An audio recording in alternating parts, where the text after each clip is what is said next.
Once again welcome back to Andhra bulls లాంటి YouTube channel. నేను మీ friend రాజు మరొక మార్కెట్ అప్డేట్ టుడే వీడియో తిరిగి ముందు రావడం జరిగింది.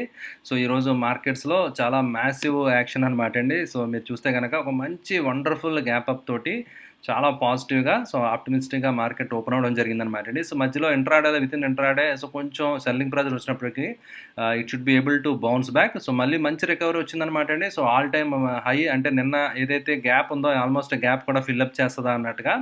సో నన్ను గ్యాప్ డౌన్ ఉంది కదా ఫ్రెండ్స్, ఆ గ్యాప్ ఫిల్అప్ చేసి so maybe it will claim to 16,150 levels claim చేస్తుంది అన్నట్టుగా.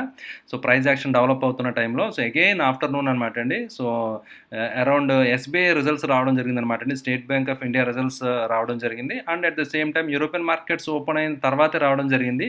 అరౌండ్ 12:30 యూరోపియన్ మార్కెట్స్ ఓపెన్ అవుతాయి కదా. సో తర్వాత పెద్ద యాక్షన్ రాలేదు కానీ but soon after SBI results around 145 ఆ లెవెల్స్లో ఆ టైంలో రావడం జరిగిందనమాట అండి. సో రిజల్ట్స్ తర్వాత మార్కెట్లో సినారియో చేంజ్ అయిపోయింది అనమాట అండి. సో డ్రాస్టిక్ ఫాల్ రావడం జరిగింది. So bank Nifty was holding very good అనమాట అండి. సో బట్ బ్యాంక్ నిఫ్టీలో కూడా సో ఫాల్ అనేది అల్టిమేట్గా రావడం జరిగింది అనమాట అండి. సో అయితే అల్టిమేట్గా సో నిఫ్టీ యాక్చువల్గా నిన్నటితో కంపేర్ చేసుకుంటే ఒక 26 పాయింట్స్ డౌన్లో క్లోజ్ అవ్వడం జరిగింది. సో మేబీ దానికి రీజన్ FI సెల్లింగ్ అయ్యి ఉండొచ్చు అనమాట అండి. సో FIs ఒక 3,780 కోట్లు సెల్ చేయడం జరిగింది. వేరాజ్ DIs 3,170 కోట్ల దాకా బయ్యింగ్ చేయడం జరిగిందనమాట అండి. రైట్. సో FI సెల్లింగ్ మాత్రం అసలు no matter what happens FIs they kept on selling కదా. సో కంటిన్యూ సెల్లింగ్ మోడ్లో ఉండడం జరిగిందనమాట అండి. రైట్. సో అయితే బ్యాండ్ వాక్ గురించి మనం అనుకున్నాం కదా ఫ్రెండ్స్, క్లౌడ్ వాక్ అని చెప్పి. సో అది స్టిల్ కంటిన్యూ అవుతుందన్నమాట అండి. సో అయితే రెండు కూడా సిమిలర్ లో తోటి సో నిన్న ఏదైతే లో ఉందో ఇంచుమించు నిన్న క్యాండిల్ లో చూస్తే కనుక 15,735. సో ఇవాళ క్యాండిల్లో 15,740 అనమాట అండి. సో జనరల్గా రెండు ఈక్వల్ ఎలా వచ్చినప్పుడు దాన్ని ట్వేజర్ బాటమ్ అని చెప్పి చెప్తారన్నమాట అండి. సిమిలర్ లోస్ ఫామ్ అయితే కనుక సో జనరల్గా ఇట్ షుడ్ స్లైట్ రివర్సల్ అనేది ఇక్కడ నుంచి రావాలి యాక్చువల్గా. సో ట్వేజర్ బాటమ్ వచ్చిందనమాట after down trend. Okay, but ఎంతవరకు సస్టైన్ అవుద్దో చూడాలి. సో బట్ మార్కెట్ అయితే మాత్రం వీక్నెస్ అయితే మాత్రం కంటిన్యూ అవుతుంది.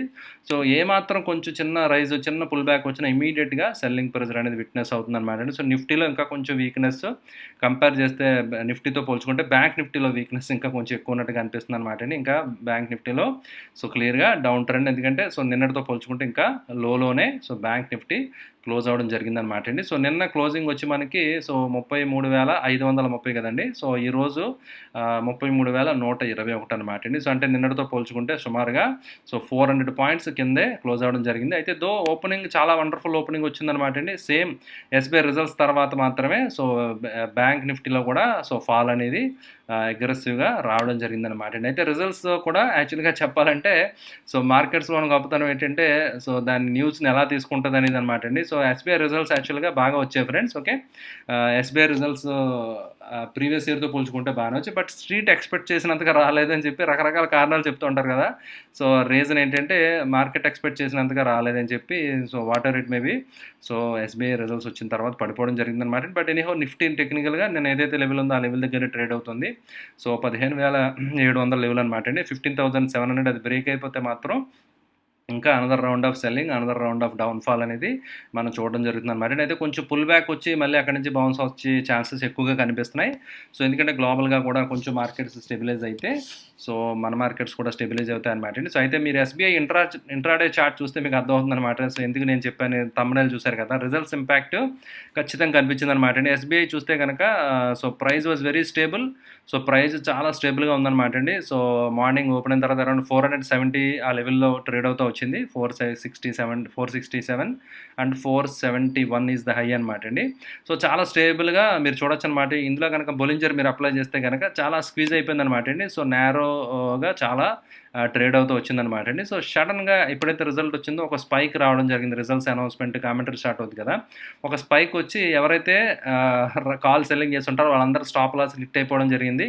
సో అయిన తర్వాత ఇమీడియట్గా మళ్ళీ ఇమీడియట్ డౌన్ మూవ్ రావడం జరిగిందనమాట అండి. సో మీరు చూస్తే కనుక సో ప్రైస్ 465 నుంచి 440 అంటే ఒక 25 రూపాయల దాకా state bank of India fall అనేది మనం చూడడం జరిగిందనమాట అండి. సో 25 రూపీస్ పడిపోవడం జరిగింది. ఎందుకంటే రిజల్ట్ అయినా బాగా బ్యాడ్ వర్స్ట్ అంటే అలా ఏం లేదనమాట అండి. సో స్ట్రీట్ ఎక్స్పెక్ట్ చేసినట్టుగా రాలేదు. Right.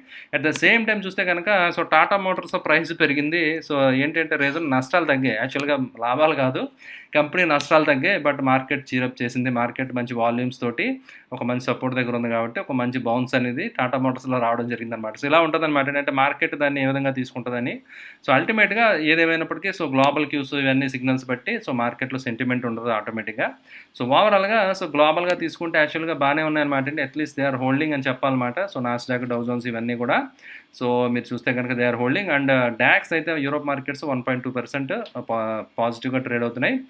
Which is a good sign. But అయితే ఓవర్ నైట్ రాత్రి ఈ ఎర్నింగ్స్ ఇది ఏదైతే మొమెంటమ్ ఉందో ఇది హోల్డ్ అవుతుందా లేదా, again they gets sold off అనేది మనం చూడాలన్నమాట. మళ్ళీ సెల్లింగ్ ప్రెజర్ వస్తుందా లేదా అనేది we have to see a friends. So దాన్ని బట్టి మన మార్కెట్ డైరెక్షన్ ఉంటుంది. అయితే విక్స్ అనేది మళ్ళీ అగైన్ కూల్ ఆఫ్ అవ్వడం జరిగింది.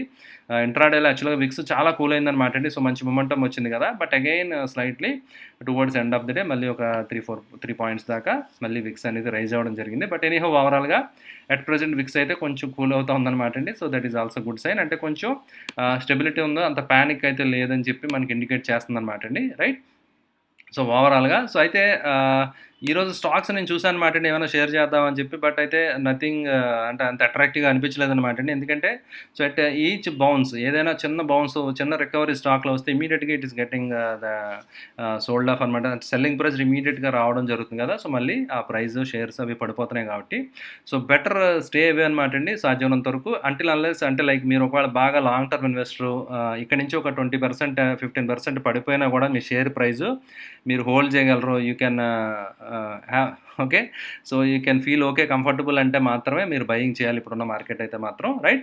అలా అని చెప్పి మనం ఎప్పుడు భయపడతామండి, మన ఇన్వెస్ట్మెంటే చేయకపోతే మనం ఎప్పుడు చేయలేం అనమాట అండి. సో ఇలాంటి ఫాల్లోనే, ఇలాంటి కరెక్షన్ వచ్చినప్పుడే మార్కెట్లో మీకు స్టాక్స్ మీకు ఖచ్చితంగా ఒక లోయర్ వాల్యుయేషన్లో తక్కువ ప్రైస్లో మీకు దొరకడం జరుగుతుందన్నమాట అండి. సో ఇలాంటి సందర్భాల్లోనే యాక్చువల్గా మన స్టాక్స్ని లాంగ్ టర్మ్ పిక్స్ని మనం మంచి వాల్యుయేషన్స్లో బై చేయొచ్చు కాబట్టి సో మీరు ఇది కూడా ఒక ఆపర్చునిటీగా తీసుకుని లాంగ్ టర్మ్ ఇన్వెస్టర్స్ ఎవరైతే ఉన్నారో వాళ్ళు బయింగ్ చేయడం గురించి ఆలోచించవచ్చు అనమాట అండి. Especially like ETFs, index funds. నేను ఆల్రెడీ మీకు నిన్న మొన్న వీడియోలో కూడా చెప్పాను కదా ఫ్రెండ్స్, ఎందుకంటే పిఈ మల్టిపుల్స్ ఇవన్నీ కొంచెం రీజనబుల్గా ఉన్నాయి కాబట్టి నేను స్టార్టెడ్ యాడింగ్ అనమాట అండి. But at the same time నా ప్రిన్సిపల్ ఏంటంటే మీకు చాలాసార్లు చెప్పాను కదా ఫ్రెండ్స్, ఒకేసారి మొత్తం నా క్యాష్ అంతా డిప్లాయ్ చేయను. అలాగని చెప్పి ఒకేసారి మొత్తం నా దగ్గర ఉన్న షేర్లన్నీ అమ్మేసి జీరో అయిపోయి నేను బయటకు వచ్చాను అనమాట మార్కెట్లో.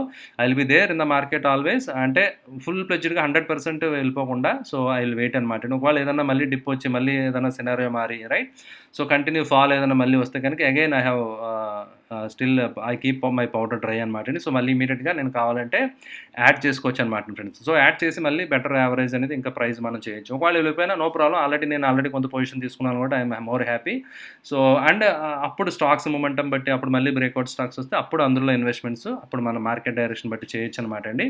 సో అయితే ఫోమోకి ఇది అవ్వకూడదు, ఎగ్జాక్ట్ లోలో పెట్టేద్దాం, ఎగ్జాక్ట్ హైలో అమ్మేద్దాం ట్రై చేయకూడదు. దట్ ఈస్ జస్ట్ ఇంపాసిబుల్ అనమాట అండి. సో అలాంటి ఐడియాస్ ఎప్పుడు పెట్టుకోకండి. చాలామంది యాక్చువల్గా మొన్నటిదాకా నన్ను నా కొలీగ్స్, ప్రీవియస్ కంపెనీలో కొలీగ్స్, ఫ్రెండ్స్ అడుగుతూ ఉండేవారు మాట ఫోన్ చేసి ఇన్వెస్ట్ చేయొచ్చా, అప్పుడు ఇన్వెస్ట్ చేయొచ్చా, మళ్ళీ ఫాల్ వచ్చింది మళ్ళీ పెరిగిపోతే మనం మొన్నటిదాకా కంగారు పడేవారు అనమాట అండి.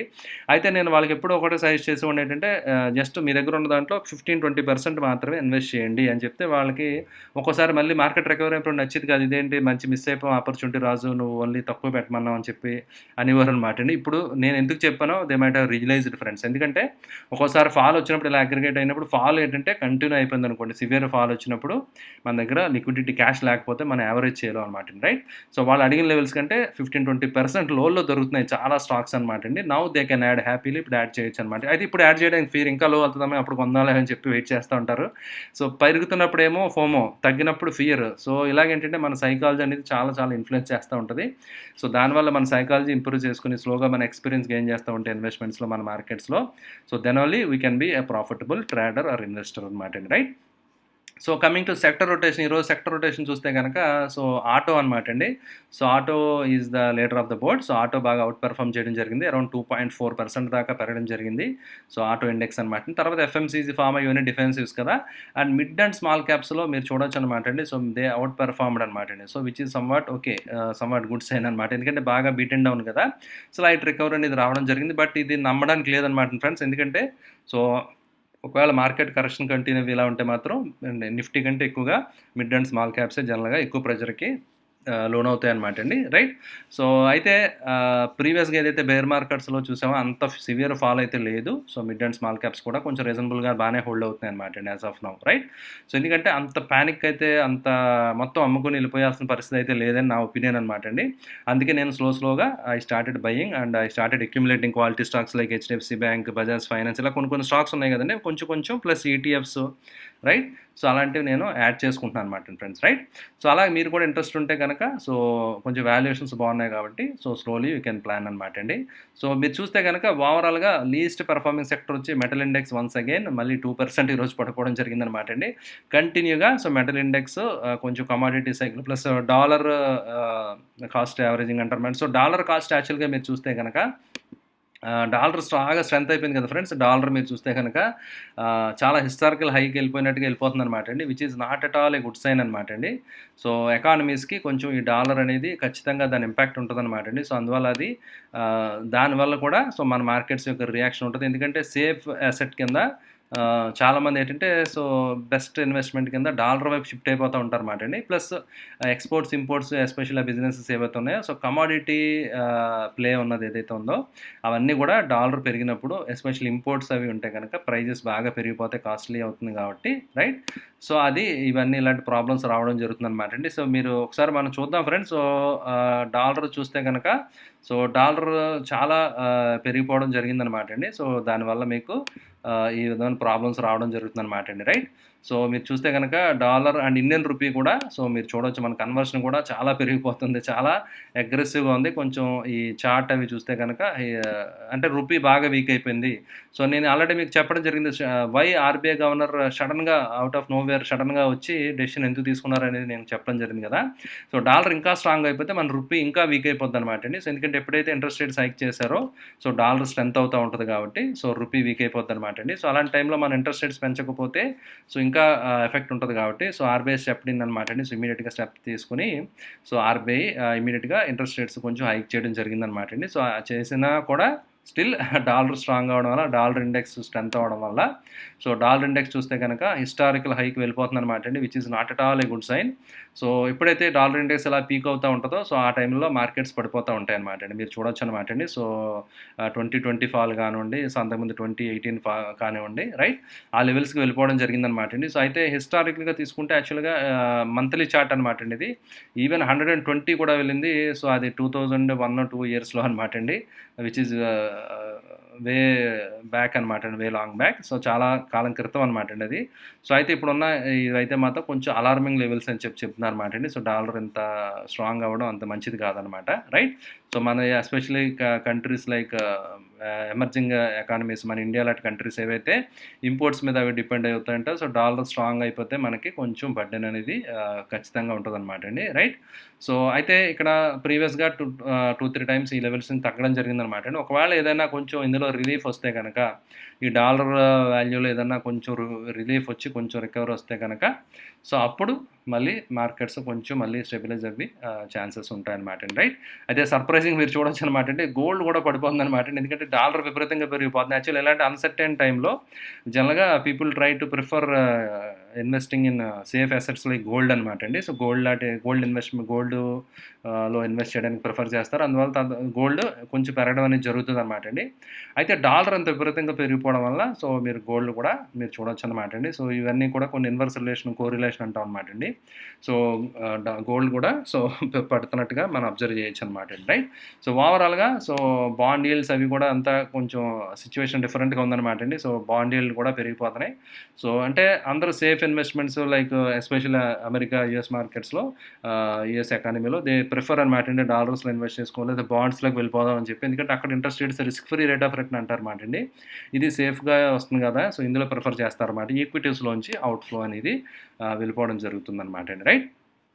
సో ఇది కూడా మీరు చూడొచ్చు అనమాట అండి. సో 10-year బాండ్ ఈల్డ్ కూడా ఒక పీక్ దగ్గరికి రీచ్ అవ్వడం జరిగింది. ఇక్కడ నుంచి ఏదైనా కొంచెం రిలీఫ్ వస్తే కనుక మళ్ళీ కొంచెం డౌన్ అవుతే కనుక సో అప్పుడు మళ్ళీ మార్కెట్స్ ఇది అవుతాయి. బట్ ఇన్ఫ్లేషను ఇప్పుడున్న ఫియర్స్ ఇవన్నీ ఇప్పుడున్న ఎకనామిక్ కండిషన్స్లో అయితే మాత్రం కొంతకాలం సో మార్కెట్స్లో వీక్నెస్ అనేది కంటిన్యూ అయ్యే ఛాన్సెస్ అయితే ఖచ్చితంగా కనిపిస్తున్నాయి కాబట్టి సో మీరు కొంచెం ఈ టైం ఉపయోగించుకోండి ఫ్రెండ్స్. సో కొంచెం ఒకవేళ ఇంట్రెస్ట్ ఉంటే ఎవరైనా ఫండమెంటల్గా స్టడీ చేయడం, డీప్ స్టడీ చేయడం, ప్లస్ టెక్నికల్గా long term charts monthly charts అవి స్టడీ చేసి ఏదైనా ఒక స్టాక్స్ క్వాలిటీ స్టాక్స్ మంచి సపోర్ట్ లెవెల్స్ దగ్గర వచ్చి అక్కడి నుంచి బౌన్స్ అవుతున్నాయి, రీటెస్ట్ జరుగుతుంది, ఆ లెవెల్స్ నుంచి పెరుగుతున్నాయని మీకు ఏమైనా అనిపిస్తే కనుక సో మీరు స్లోగా యూ కెన్ స్టార్ట్ యాడింగ్ అనమాట అండి. సో ఎందుకంటే మన అలాగా ఫియర్ అవి ఎగ్జాక్ట్ లోలో పెడదాం, ఇంకా పడుతుంది కదా, ఎంతవరకు పడుతుందో, లెట్ ఇట్ ఫాల్ అంటే వీ కెన్ నెవర్ ఇన్వెస్ట్ అనమాట. సో కరోనా ఫాల్ వచ్చింది, మొత్తం మార్కెట్స్ పడిపోయినాయి, బట్ ఎవరు కూడా ఇన్వెస్ట్మెంట్ చేయలేదు. ఎంతమంది ఇన్వెస్ట్ చేశారు? Maybe hardly out of 100 people maybe 4-5 people ఎవరైనా ఇన్వెస్ట్ చేసి ఉండొచ్చు ఆ టైంలో.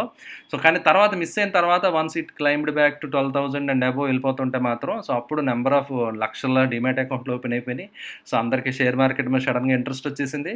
సో అందరూ everybody started investing and everybody started analysing. అందరూ కూడా ఎక్స్పర్ట్స్ అయిపోయారనమాట అండి వితిన్ 1 ఇయర్లోనే. సో కానీ market will teach, it takes time అనమాట అండి. So market will teach a lesson. So market costly fee అనమాట అండి. ఫీజు తీసుకుంటుంది మన దగ్గర, ఫీజు తీసుకుని మంచి లెసన్, లైఫ్ టైం లెసన్స్ నేర్పిస్తుంది అనమాట అండి మార్కెట్. సో అయితే లెసన్స్ నుంచి ఎవరైతే నేర్చుకుంటారో, సో ఎవరైతే దాన్ని ఇంప్లిమెంట్ చేస్తారో right, and those who learns from there mistakes right, వాళ్ళు మాత్రమే సో మార్కెట్లో లాంగ్ టర్మ్లో సర్వైవ్ అవుతారు ఫ్రెండ్స్ రైట్. ఓకే అండి, ఇది ఫ్రెండ్స్ ఈరోజు మార్కెట్ అప్డేట్. ఐ హోప్ ఈ వీడియో మీకు నచ్చిందని ఆశిస్తున్నాను. వీడియో నచ్చితే లైక్ చేయడం మర్చిపోతే, అదేవిధంగా మీ రిలేటివ్స్కి, ఫ్రెండ్స్కి అందరికీ మన ఆంధ్ర బుల్స్ ల్యాంటర్న్ ఛానల్ గురించి తప్పకుండా తెలియజేయండి. Thank you for watching the video. Bye.